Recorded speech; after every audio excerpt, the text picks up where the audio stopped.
Good morning, students. Today we will discuss the second lesson of BCom second semester, which is entitled as Indian Women in Commerce. ಇವತ್ತು ನಾವು BCom ಎರಡನೇ ಸೆಮಿಸ್ಟರ್ಗೆ ಸಂಬಂಧಪಟ್ಟ ಹಾಗೆ ಎರಡನೇ ಪಾಠದ ಒಂದನೇ ಭಾಗ. ಈ ಪಾಠದ ಶೀರ್ಷಿಕೆ ಭಾರತ ಸ್ತ್ರೀಯರು ಈ ವ್ಯಾಪಾರ ಕ್ಷೇತ್ರದಲ್ಲಿ ಎಂಥ ರೀತಿ ಪ್ರಗತಿ ಮಾಡಿದ್ದಾರೆ ಎನ್ನುವಂಥ ವಿಷಯದ ಮೇಲೆ ನಾವು ಕಲೀಲಿಕ್ಕಿದ್ದೇವೆ.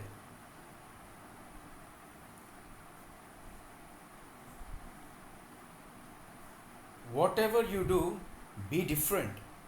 That was the advice my mother gave me, and I can't think of better advice for an entrepreneur. If you are different, you will stand out. Anita ರಾಡಿಕ್.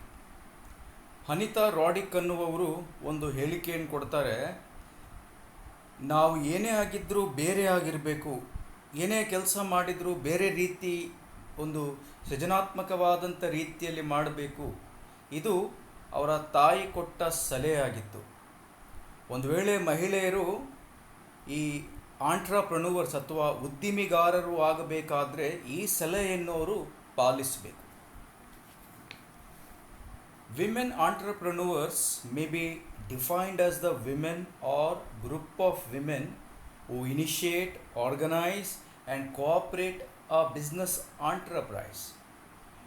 ಮಹಿಳಾ ಉದ್ದಿಮೆಗಳು ಎಂದು ಅರ್ಥ ನೋಡುವುದಾದರೆ ಇದರ ಅರ್ಥ ಏನಾಗಿದೆ ಅಂದರೆ ಮಹಿಳೆಯರ ಒಂದು ಗುಂಪು ಸಹಕಾರ ಸಮನ್ವಯ ಮಾಡಿ ಒಂದು ಸಂಘಟನೆಯನ್ನು ಮಾಡಿಕೊಂಡು ಒಂದು ವ್ಯಾಪಾರ ವಹಿವಾಟನ್ನು ನಡೆಸುವಾಗ ಆ ವ್ಯಾಪಾರ ವಹಿವಾಟಿನ ಮಾಲೀಕರು ಹೆಣ್ಮಕ್ಳೇ ಆಗಿರಬೇಕು.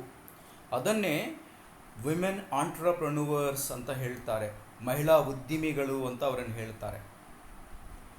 Government of India has defined women entrepreneurs as an enterprise owned and controlled by a women having a maximum financial interest of 51% of the capital and giving at least 51% employment generated in the employment to women. Bharat ಸರ್ಕಾರದ ವ್ಯಾಖ್ಯಾನ ಪ್ರಕಾರ ಮಹಿಳಾ ಉದ್ಯಮಿಗಳು ಯಾರು ಎಂದು ಇದು ವ್ಯಾಖ್ಯಾನಿಸ್ತದೆ. ಮಹಿಳಾ ಉದ್ಯಮಿಗಳು ಯಾರಂದರೆ ಒಂದು ಉದ್ದಿಮೆಯನ್ನು ಅಥವಾ ಒಂದು ವ್ಯಾಪಾರವನ್ನು, ಒಂದು ಅಂಗಡಿಯನ್ನು, ಒಂದು ಇಂಡಸ್ಟ್ರಿಯನ್ನು 51% ಬಂಡವಾಳ ಮಹಿಳೆಯರ ಗುಂಪೇ ಅದರಲ್ಲಿ ಮಾಲೀಕರಾಗಿರಬೇಕು. 51% ಅದರಲ್ಲಿ ಬಂಡವಾಳ ಇವ್ರದ್ದು ಆಗಿರಬೇಕು. ಮತ್ತು ಈ ಒಂದು ಉದ್ಯೋಗದಲ್ಲಿ ಕೆಲಸ ಮಾಡುವಂಥ ಕಾರ್ಮಿಕರು ಅಥವಾ ಎಂಪ್ಲಾಯೀಸ್ ಕೂಡ 51% ಹೆಣ್ಣುಮಕ್ಕಳೇ ಆಗಿರಬೇಕು, ಮಹಿಳೆಯರೇ ಆಗಿರಬೇಕು. ಅಂಥದ್ದನ್ನು ಸರ್ಕಾರ ಮಹಿಳಾ ಉದ್ದಿಮೆ ಅಂತ ಗುರುತಿಸ್ತದೆ. When we go back to history of Indian economy, it consisted of isolated and economically self-sustaining villages and towns.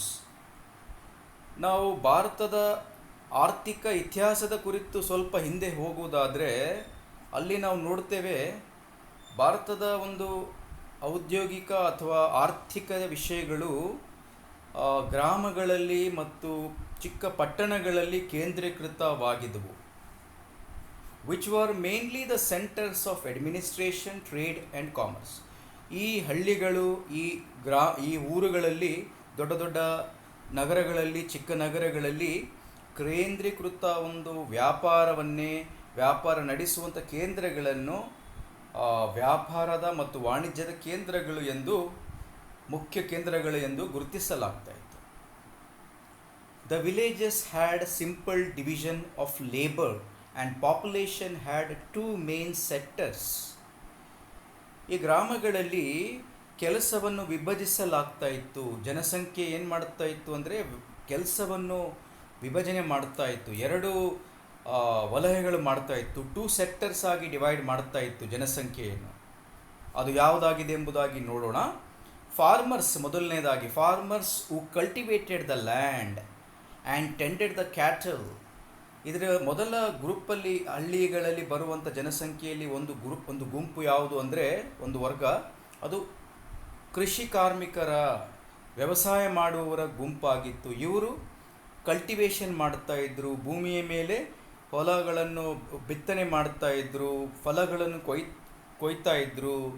ಅಷ್ಟೇ ಅಲ್ಲ, ಇವರು ಕ್ಯಾಟಲ್ಸನ್ನು ಅಥವಾ ಈ ದನ ಕರುಗಳನ್ನು ಕೂಡ ಸಾಕಣೆ ಮಾಡ್ತಾ ಇದ್ದರು.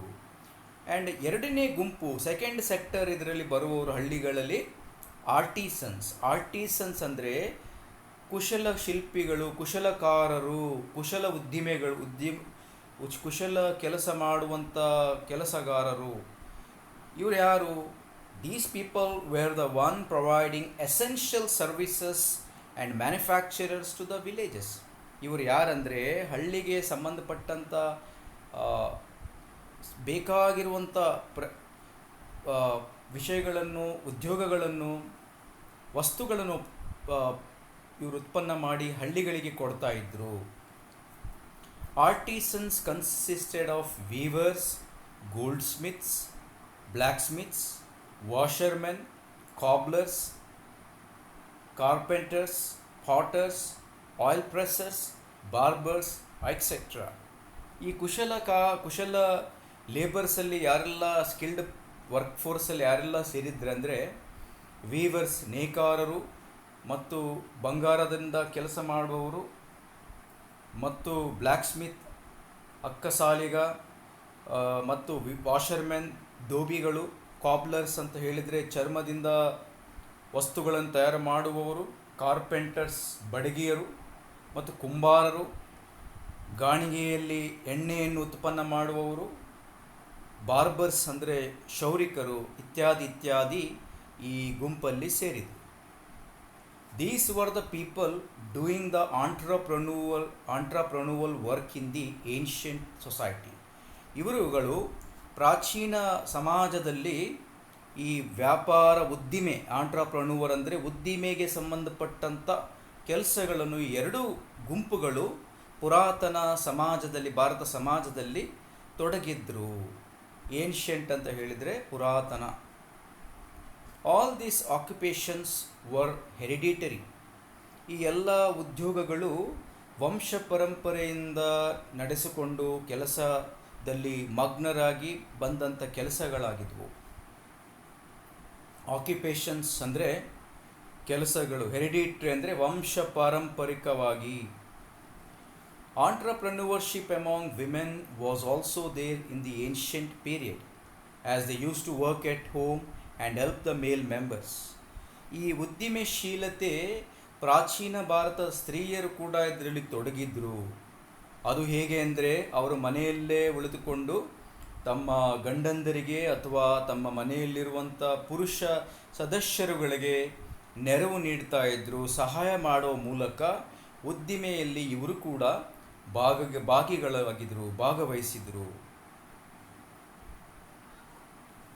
Agriculture was the basic activity which provided occupation to the majority of the population, to both men and women, and was known as an industrialized economy, and was exporter of cotton, silk, fabric, cotton clothes, artistic wares, papers, cinnamon, opium, indigo, etc.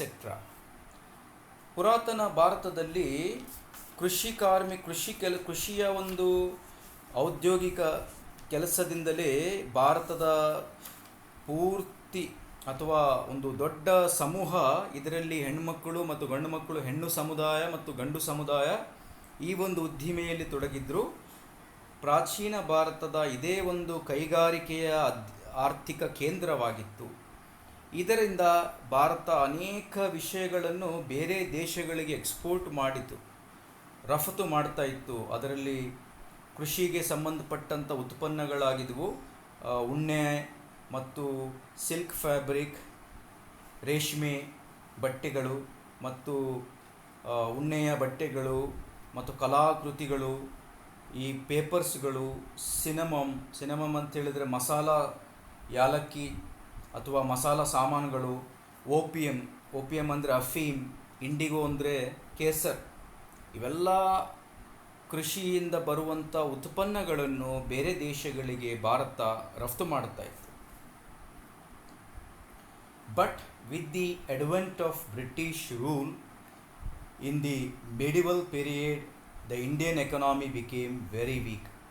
ಮಧ್ಯಕಾಲೀನ ಭಾರತ ಇತಿಹಾಸದಲ್ಲಿ ಬ್ರಿಟಿಷರ ಆಗಮನದಿಂದ ನಮ್ಮ ಈ ಭಾರತದಲ್ಲಿರುವಂಥ ಆರ್ಥಿಕ ವಿಷಯಗಳು ಬಲಹೀನವಾಗ್ತವೆ, ಕುಂದಿ ಹೋಗ್ತವೆ. The manufacturing, trading and other business activities var undertaken in traditional and caste-like system where families were specialized in a particular activity for generations. ಭಾರತದಲ್ಲಿ ಈ ಉದ್ಯೋಗಗಳು ಅಥವಾ ಈ ಕೈಗಾರಿಕೆ ವಿಷಯಗಳು ಹೇಗೆ ಇದ್ದವು ಅಂದರೆ, ಅದು ಜಾತಿ ವ್ಯವಸ್ಥೆಯ ಮೇಲೆ ಆಧಾರಿತವಾದಂಥ ಒಂದು ಪದ್ಧತಿಯಾಗಿತ್ತು. ವಂಶ ಪರಂಪರೆಗಳಿಂದ ಇಂದಿನ ಪೀಳಿಗೆಯಿಂದ ಅವರು ಮಾಡುವಂಥ ಕುಶಲ ಕಾರ್ಯಗಳನ್ನೇ ಅವರ ಕುಟುಂಬಸ್ಥರು ಮುಂದುವರಿಸುತ್ತಾ ಅವರು ಆ ಕೆಲಸಗಳನ್ನು ನಡೆಸಿದರು.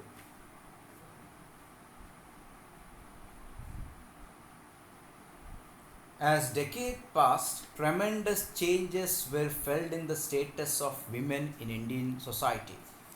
ಸುಮಾರು ವರ್ಷಗಳು ಕಳೆದ ನಂತರ ಭಾರತ ಸಮಾಜದಲ್ಲಿ ಹೆಣ್ಣುಮಕ್ಕಳ ಒಂದು ಪರಿಸ್ಥಿತಿ ತುಂಬ ಬದಲಾವಣೆ ಆಗುತ್ತೆ. Awareness was created regarding their rights, rules, opportunities for their participation in economic activities. ಹೆಣ್ಣು ಮಕ್ಕಳ ಸಮುದಾಯಗಳಿಗೆ ಪ್ರಜ್ಞೆಯನ್ನು, ಎಚ್ಚರಿಕೆಯನ್ನು, ಅರಿವನ್ನು ಮೂಡಿಸಿದರು.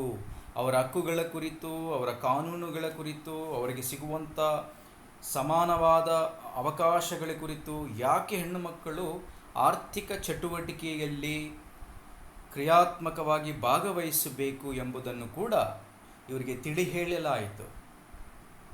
The scope of women's career has expanded and it is no longer limited only to household chores, but much more of it.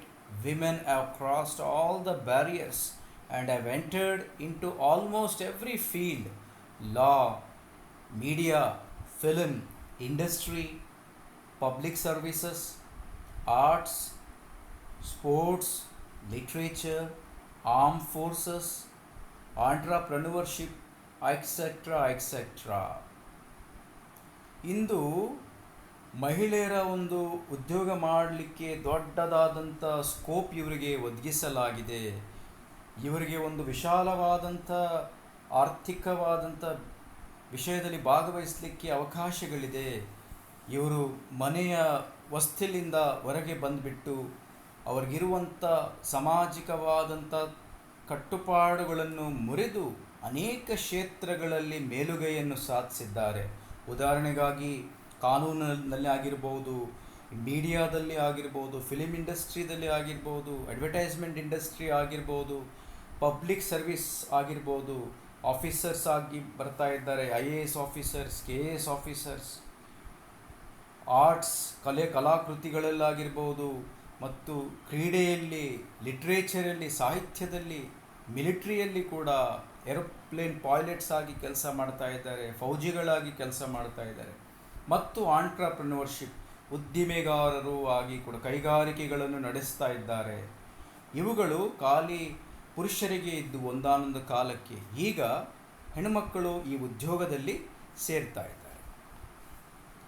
In India, from the very beginning, women have been the managers of kitchen and have solely dominated the area of household activities. ಪ್ರಾರಂಭದಲ್ಲಿ ನಾವು ನೋಡುವುದಾದರೆ ಭಾರತದಲ್ಲಿ ಹೆಣ್ಣು ಮಕ್ಕಳಿಗೆ ಕೇವಲ ಅಡುಗೆ ಕೋಣೆಯಲ್ಲಿ ಮಾತ್ರ ಅವರು ಪ್ರಬಲತೆಯನ್ನು ತೋರಿಸಬೇಕಾಗಿತ್ತು. ಮನೆಯ ಕೆಲಸದಲ್ಲಿ ಮಾತ್ರ ತೊಡಗಬೇಕಾಗಿತ್ತು. So deep has been the impact of this is that the general attitude of the people about women entrepreneur is that they are the makers of pickles, papads, masala items and other household goods. ಒಂದಾನೊಂದು ಕಾಲಕ್ಕೆ ಸಮಾಜದಲ್ಲಿ ಮತ್ತು ಪುರುಷ ಪ್ರಧಾನವಾದಂಥ ಒಂದು ವ್ಯವಸ್ಥೆಯಲ್ಲಿ ಹೆಣ್ಣು ಮಕ್ಕಳು ಉದ್ದಿಮೆಗಳು ಅಂತ ಹೇಳುವುದಾದರೆ ಸಾಮಾನ್ಯವಾಗಿ ಅವರಿಗೆ ಮನಸ್ಸಿಗೆ ಬರುವಂಥ ಭಾವನೆ ಏನಾಗಿತ್ತಂದರೆ, ಈ ಹೆಣ್ಣು ಮಕ್ಕಳು ಕೇವಲ ಇದೇ ಉದ್ದಿಮೆಯನ್ನು ಮಾಡ್ಬೋದು. ಯಾವ ಉದ್ದಿಮೆ ಅಂದರೆ ಚಟ್ನಿಗಳನ್ನು ಮಾಡೋದು, ಪಿಕಲ್ಸ್ ಅಂದರೆ ಚಟ್ನಿ ಮಾಡೋದು, ಪಾಪಡ್ಸ್ ಮಸಾಲ ಮಾಡೋದು ಮತ್ತು ಮನೆ ವಸ್ತುಗಳನ್ನು ಮಾಡೋದು ಉದ್ಯೋಗದಲ್ಲಿ ಕೈಗಾರಿಕೆ ಮಾತ್ರ ನಡೆಸಬಲ್ಲರು ಅಂತ ತಿಳಿತಾ ಇದ್ರು ಜನರು. As the time passed, today non-traditional enterprises are easily managed by women. ಸಮಯ ಗತಿಸ್ತಾ ಇರುವಾಗ ಹೆಣ್ಣುಮಕ್ಕಳು ತಮ್ಮ ಪ್ರಭಾವವನ್ನು, ತಮ್ಮ ಒಂದು ಸಾಮರ್ಥ್ಯವನ್ನು ವ್ಯಕ್ತಪಡಿಸಿ ತೋರಿಸಿದ್ದಾರೆ. ಈಗ ಅವರು ಅನೇಕವಾದಂಥ ಉದ್ದಿಮೆಗಳನ್ನು ನಡೆಸ್ತಾ ಇದ್ದಾರೆ. ಫಾರ್ಮಾ ಆಗಿರ್ಬೋದು, ಸಾಫ್ಟ್ವೇರ್ ಇಂಡಸ್ಟ್ರಿ ಆಗಿರ್ಬೋದು, ಡಿಫೆನ್ಸ್ ಆಗಿರ್ಬೋದು, ಇಂಡಸ್ಟ್ರಿಯಲ್ ಪ್ರೊಡಕ್ಷನ್ ಆಗಿರ್ಬೋದು, automobile sectors, all the sectors ಅವರು ಒಳ್ಳೆ ಮ್ಯಾನೇಜ್ಮೆಂಟ್ ಮಾಡ್ತಾರೆ. They can do efficient management. They have proved by it by the didn't of their hard work. And even today the women's are the bankers. ಬ್ಯಾಂಕ್ಗಳನ್ನು ಕೂಡ ನಡೆಸುವಂಥ ಉದ್ದಿಮೆಗಳಾಗಿ ಇವರು ಬ್ಯಾಂಕ್ಗಳನ್ನು ನಡೆಸ್ತಾ ಇದ್ದಾರೆ. They are flourishing well as leading consultants, publishers, exporters of machineries, manufacturers, garments, designers, fashion designers, interior decorations, and so on and so forth. ಇಂದು ಅನೇಕ ಸ್ತ್ರೀಯರು ಪುಸ್ತಕಗಳನ್ನು ಮುದ್ರಣಗಾರರಾಗ್ತಾ ಇದ್ದಾರೆ. ಅನೇಕ ಮಿಷಿನ್ಸನ್ನು ರಫ್ತು ಮಾಡ್ತಾ ಇದ್ದಾರೆ ಬೇರೆ ದೇಶಗಳಿಗೆ. ಅನೇಕ ವಿಷಯಗಳನ್ನು ಉತ್ಪನ್ನ ಮಾಡ್ತಾ ಇದ್ದಾರೆ ಫ್ಯಾಕ್ಟ್ರೀಸಲ್ಲಿ.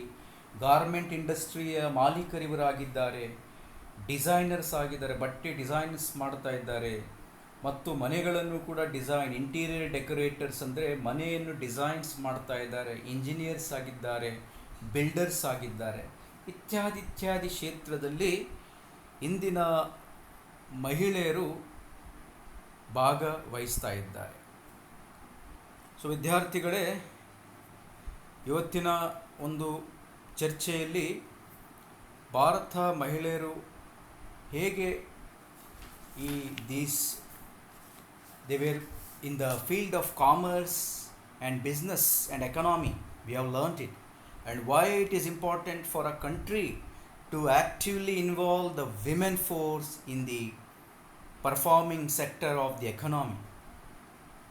And also we have learned that in past women were involved with only agriculture and agricultural labor, and as well as production of household goods and items. As the times changed, women have come to the fore and they are efficiently involving themselves in the production, manufacturing, consultancy, publications industry. In fact, they are the entrepreneurs in our modern day India, and their presence is felt in almost all the sectors of trade and commerce. In next class, we'll discuss the concluding part of this lesson. ಮುಂದಿನ ಕ್ಲಾಸಲ್ಲಿ ಈ ಪಾಠದ ಕೊನೆಯ ಭಾಗವನ್ನು ನಾವು ಚರ್ಚೆ ಮಾಡೋಣ. Thank you students.